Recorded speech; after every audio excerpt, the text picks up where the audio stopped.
Your garden will kill you after SHTF.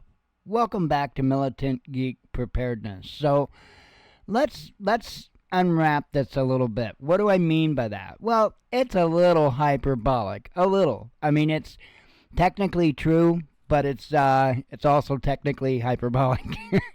So let's talk about this. I want to preface this little chat with the fact that I am not in any way, shape, or form trying to tell you not to garden, trying to discourage you from gardening.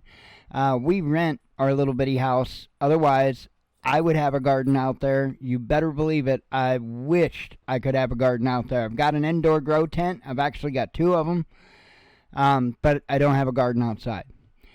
Let's get back to the topic at hand, because boy, is that a heck of a statement. How's my garden gonna kill me in SHTF? That's how I'm gonna eat. That's what I want to talk about. See, there are folks out there, and the reason I'm making this video is because there are a lot of folks out there that are buying into this idea that as long as they have a garden, that they're going to be good for SHTF. Now, we're not talking the Mike Tango whiskey turd on a carpet. We're not talking that. We're talking SHTF. So there's a lot of people that think that garden's going to be their savior. And again, I'm not saying don't garden. What I'm saying is be realistic. So let's break this down. Let's make this simple. Let's not take a lot of time with it. You see I've got a Google browser up there. I'm going to bring you to that. I'm just going to go over some numbers with you, and I just want you to look at this so you can be realistic. So one of the staples in our food, and has been for a long, long time, it was a staple with the Native Americans. It's been a staple for a long time, and that's bread in one form or another, even going back to biblical times, right? Bread. Now, most people, when they make bread, they use a substance called flour. Pretty common stuff. Got a bunch of it in the kitchen. Got a bunch of it in the little prepper closet there. Flour. So I'm trying to remember off the top of my head when I make bread. I make the smallest loaf that our bread maker will make. When I make it, it's 1 pound. And I think if I'm recalling from memory correctly, I think it's 2 1/4 cups of flour goes into that 1 pound bread recipe. So let's go based on that, okay? 2 1/4 cups of flour. So we're going to ask Google how much of an area of wheat in a field would it take to equal 2 1/4 cups? Because nothing like doing this in real time and showing you. As they determine the amount of wheat berries needed, it is known that approximately 1 cup of wheat berries yields about 1.65 cups of flour. Therefore, to obtain 2 1/4 cups flour, the required amount of wheat berries. Okay, but in a field, that's what we want to know. The area. Here we go. It is known that approximately 10 square feet of land are needed to produce 1 pound of wheat. The area required to produce 0.544 pounds of wheat can be calculated as follows. And it gives you the formula there if you want to get that scientific in it, right? But it breaks it down and tells you right here, approximately 5.44 square feet of wheat in a field would be required to yield 2 1/4 cups of flour. Okay? So we're talking 5.5, almost 5.5 square feet. And we're talking a 1 pound loaf. We're not talking the full 2 pound loaf. We're talking the 1 pound loaf. So when you think about it that way, and let's say in the case of pinball preparedness, Kenneth Patrica got 2 adults living in the home. I think he's got a couple of dogs in his house. A 1 pound loaf of bread, you would go through that each and every day. Each and every day. So let's take this 5.44 square feet right here. Okay? We're going to go to Google. 5.44 times, last I checked, there were 365 days in the year. So, it would take roughly 2,000. It would take roughly 2,000 square feet to have enough bread, to make enough flour, to have enough bread for 2 people per year. Now, I don't know about you, but I don't know a whole lot of people that have gardens that are 2,000 square feet. I'm sure some do. But we're talking wheat. Just to make the bread. Just to make the bread. We're not talking about area for anything else. Not your potatoes, not your squash, not your cucumbers.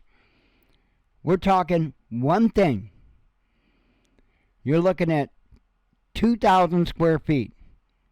Just to provide yourself with a 1 pound loaf of bread. I should say yourself. In Kenneth's example, or in our example, we're 2 adults, right? We've got 1 dog. But in order to make that 1 pound loaf of bread per day, we're going to need roughly 2,000 square feet of quote-unquote garden. You see where I'm going with this? Figure out how many potatoes you get on average a year from your garden. Divvy that up, you know? Give yourself potatoes for a few nights a week for 52 weeks and see where that leaves you. See how many potatoes you need and how many potatoes you're actually going to get out of your garden. Gardening and farming are not the same thing. I can garden. I do pretty good at gardening. Farming, I don't know jack about. I'm honest about it, right? I'm not somebody that has to come to YouTube and say, oh, I know it all. Because I don't. I will damn well stand behind the things that I do know, and I will stand firm. Why would I dumb myself down to make other people feel better or to feed into their nonsense? I'm not going to do it. And people can consider me a bad guy or think of me as a bad guy because I'll call them out and because I won't sit for it. Whatever. You show me a man that has no enemies, and I'll show you a man that's never stood up for a damn thing in their life. That's a fact. So, I just want folks to be realistic. Your garden can kill you if you think that that's going to be enough to sustain you. If you think that that's going to do it. It's not. It is not. And folks need to get that through their head. And if you want to prep, if you're truly interested in prepping, not this little hobby stuff that Pinball and Prepper Now and even a lot of the long-time big ones, Angry Prepper, these are hobby preppers.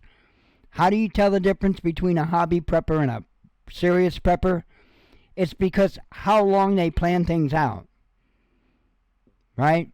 Most of these preppers, including Bear Independent, don't even have a plan past their fuel storage, which ain't going to take long to run through.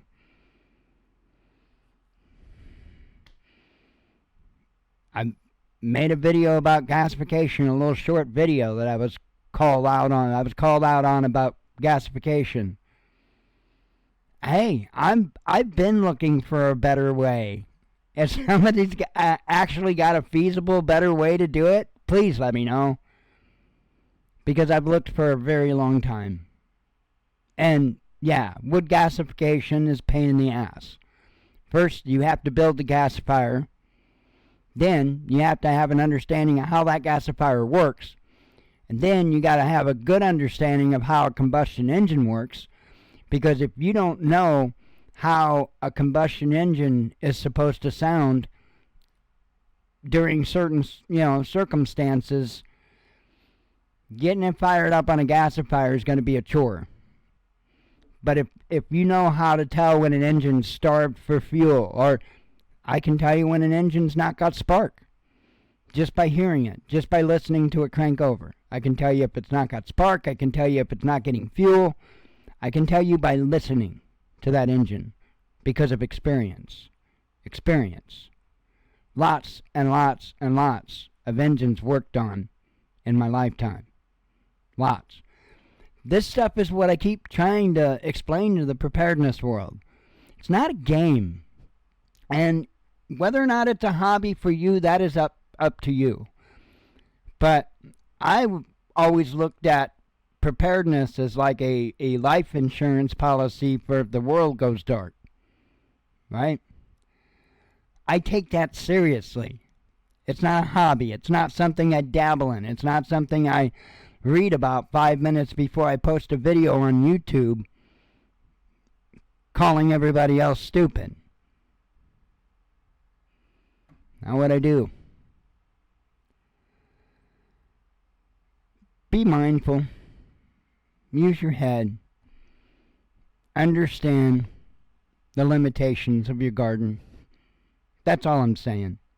There's a whole lot of people on the YouTubes, especially in the prepper space, acting like their gardens are going to be enough to live off of, and it's not even close. Not even close.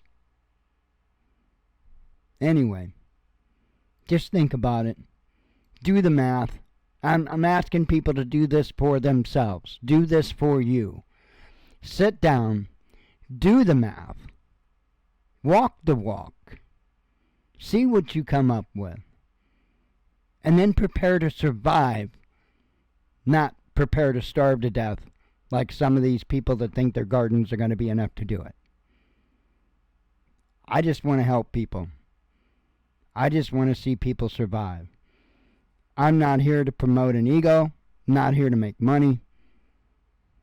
I just want to actually help from a actual knowledgeable position, from an experienced position, from somebody that's been involved in preparedness for a long, long, long time. Just want to help. These people know it.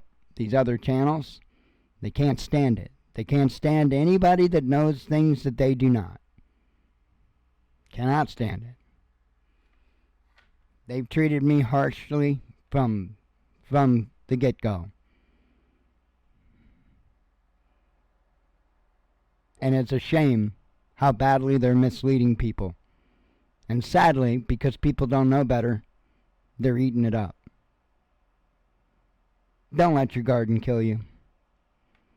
Shalom.